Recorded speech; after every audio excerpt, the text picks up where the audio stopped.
د رمضان المبارک په میاشت کې به څلور کارونه ډېر زیات کو. حدیث مبارک کې راځي یو نبی علیه الصلاة والسلام فرمای فشهادت ان لا اله الا الله.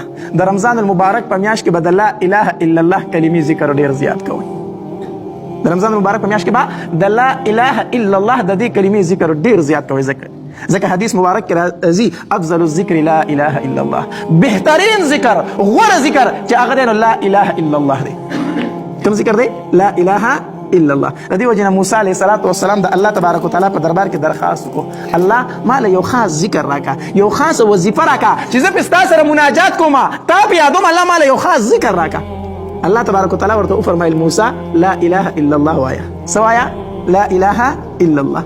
موسی علیه الصلاة والسلام فرمایل وی الله دا کلمه خو هر سړی وایي دا خو ټول خلک وایي زه خو ستا نه ځان له یو وظیفه غواړم ځان له یو ذکر خاص ذکر غواړم چې هغه نور خلکو نه جدا وي. الله تبارک وتعالی ورته وفرمایل وی اے موسی دا داسې ذکر دی داسې ذکر دی کنه کو چرته دا وواړه اسمانونه او دا وواړه ځمکې او د دې اوسیدونکي دا په یو چابړي کې کېښودی شي او دا لا اله الا الله کلمه په بل چابړي کې کېښودی شي نو دا وواړه ځمکې دا وواړه اسمانونه او د دې دا اوسیدونکي به سپک شي او دا کلمه به درنه شي. لا اله الا الله دا کلمه به څه شي؟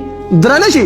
د دې نه بل غوره ذکر نشته د دې نه بل درنه کلمه نشته د دې نه بل بهتره وظیفه نشته چې زه یې تا ته درکړم. نو موسی بله درته کوم ذکر درکړم؟ د دې وجې نه حدیث مبارک کې راځي نبی علیه الصلاة والسلام فرمایي د رمضان مبارک په میاشت کې به زیات ذکر د کومې کلمې کوئ؟